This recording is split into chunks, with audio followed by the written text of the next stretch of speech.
Hi guys, welcome to my crazy life. It's Lori and we're gonna do something fun today with felting. Ooh, and I'm going to have a sip of water. Oh, my thingy's not working, but that's okay. Okay, we're gonna do some needle felting, but I wanna show you a few things first. We're gonna start with dryer balls that I purchased. But if you don't want to buy them, you can make dryer balls. This is fisherman's yarn from Joann. You get a big skein of it. It's 100% wool. It is not super washed. You wind it around itself till you get like a round shape. You got to put it in like a pantyhose knee high. Tie it real tight and then you wash it a lot in hot water. And it felts the wool together. That would be like wet method of felting. And that's how you make wool felt. So I made these a long time ago and then I made ornaments out of some of them. Using the same technique I'm going to show you here today. So the base of this is one of these dryer balls. And then I just took wool and made an ornament. So get that out of our way. What you're gonna need, several things here. First and foremost are your tools, very inexpensive. These are felting needles. They're sharp, be very careful, and they're barbed. Wool has fibers and these barbs lock the fibers together. So you'll need those. If you have a big surface, you can stick a couple together with a rubber band like I did, or they sell this, which houses 5 of the needles if you're doing something like a big surface. There's all different kinds of needles. For this, you will not need the foam block, but if you're doing like a sweatshirt or a sweater or something flat, you need a foam block. And then I just ordered different size needles, small, medium, and large. It's just depending on the size of your project. And then I also have some other needles. I mean, they're all the same. They're a very basic tool. And then you need wool. I like to order mine from Going Gnome. I have several kits from them. This is a container from one of the kits. It's a great company, but they send you wool and usually it's dyed. And this is just my supply of different colors. I have more, but I just brought out a sample. And what it is it's wool that's been washed and carded, but it hasn't been spun into yarn. And then they dye it, all different colors. So you could, I guess, in theory, take this on a spinning wheel or a drop spindle and you turn it into like yarn, but that's not what we're doing. So I have a variety of colors. I've decided we're gonna do pink and red because it's Valentine's Day. And then I bought these dryer balls at the dollar spot at Target. You get 2 of them for, I think it was, $3. And this is perfect to decorate. Now, these are bigger, as you can see, than the ones I made, but it works the same. And if you don't know the benefit of a dryer ball, it helps your clothes dry quicker, less static. It picks up, for me, cat fur. They're great. These aren't perfectly round, but it doesn't matter. You're just gonna put them in your dryer. So I took the wool ball, which you get in the box, 2 for $3, which is a good price. And then I just took a little wood heart because it's Valentine's Day. And I took a heat erase pen and I drew hearts. You can do anything you want. Draw whatever you want on here or not. You could freestyle it. I just thought these hearts would be cute. And the beauty of this is with this ink, when I put it in the dryer, the ink will go away. And then these hearts, I just got these little wooden hearts at the Dollar Tree, but I felt like they were the perfect size to do that. So I'm gonna do red and pink hearts, like I said, because it's Valentine's Day. So we'll start with a little bit of this red. This is a little bit of a different than that.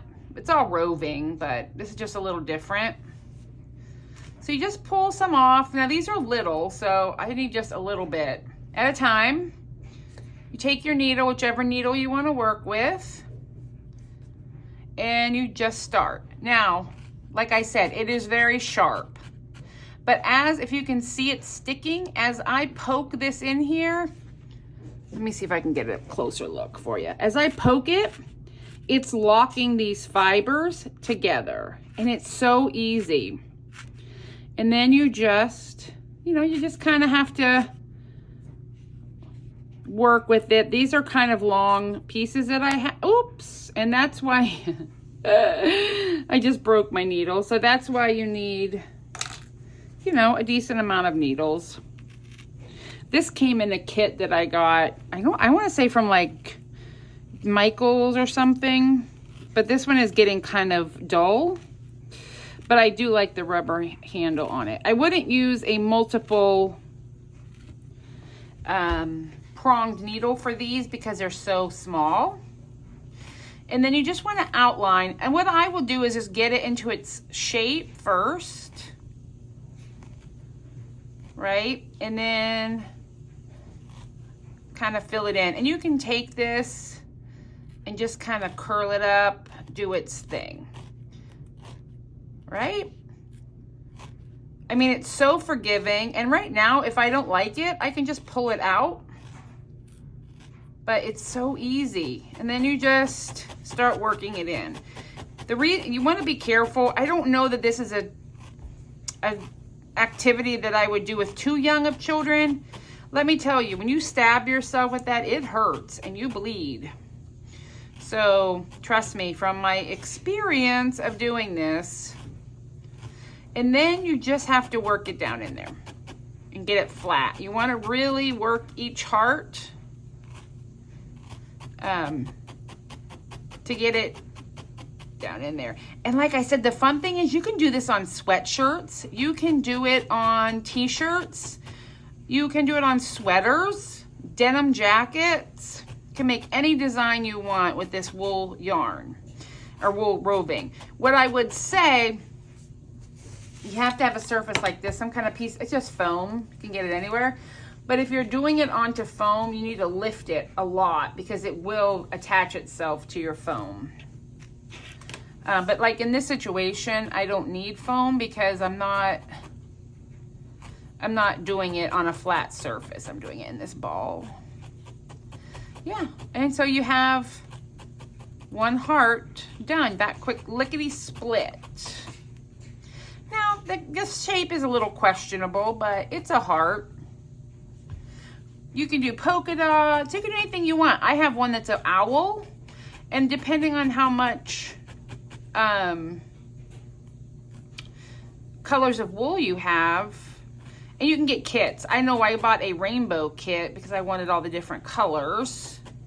But you can also get this at the craft store. Big box craft stores have felting wool, as well as, let's do that. I'm just gonna get my heart shape here. You wanna just make sure it's in.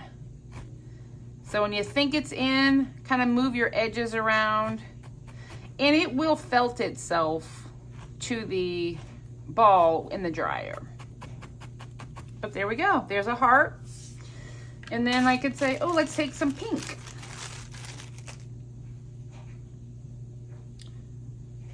So I got a little bit of pink here.